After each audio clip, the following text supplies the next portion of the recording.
वहीं किसी देश के एक राजा का वजीर हमेशा यही कहता रहता था, जो हुआ अच्छा हुआ। एक दिन जब उसके बेटे की टांग किसी दुर्घटना में चोटिल हो गई, तो भी एकाएक उसके मुंह से फिर निकला, जो हुआ अच्छा हुआ। तुम भी क्या बोलते रहते हो? इतने भला क्या अच्छा हुआ? महाराज आप ही देखिए, अब मेरे बेटे को सारी जिंदगी एक ही जूते की जरूरत रहेगी। जूतों का सारी जिंदगी के लिए खर्चा आधा हो गया। जो हुआ अच्छा हुआ। राजा निरुत्तर हो गया। परंतु जब एक दिन राजा तलवारबाजी का अभ्यास कर रहा था, तो अचानक उसकी एक उंगली कट गई। उंगली से खून टप टप बहने लगा।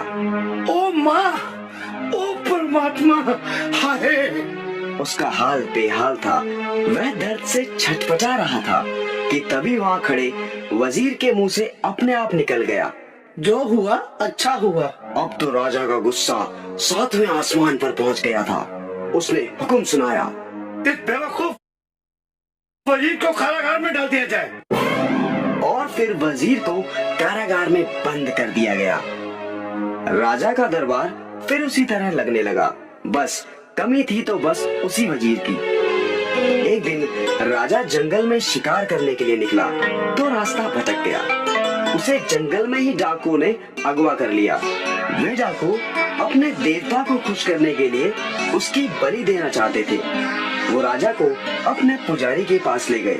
जब उसकी बलि देने के लिए तलवार उठाई गई, तो अचानक किसी की नजर राजा की कटी हुई उंगली की तरफ आन पड़ी। वह बोला, सरदार, ये हम क्या कर रहे हैं? यह मानव संपूर्ण नहीं है।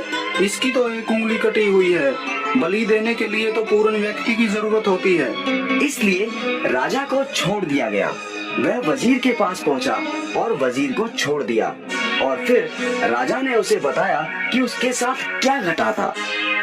राजा ने वजीर को उसे कारागार में डालने के लिए क्षमा मांगी। वजीर बोला, मैंने तो आपको कहा ही था, जो हुआ अच्छा हुआ। जो होता है अच्छे के लिए ही होता है। मेरी बात तो ठीक है, पर तो तुम्हारे साथ तो जाती हो गई। नहीं महाराज, अच्छा हुआ आपने मुझे कारागार में डाल दिया। यदि आप ऐसा ना करते तो शिकार के वक्त मैं आपके साथ होता। डाकू आपको तो छोड़ देते, परंतु मेरी तो बलि चढ़ जाती। इसलिए जो हुआ अच्छा हुआ। हाँ, तुम ठीक ही कहते हो।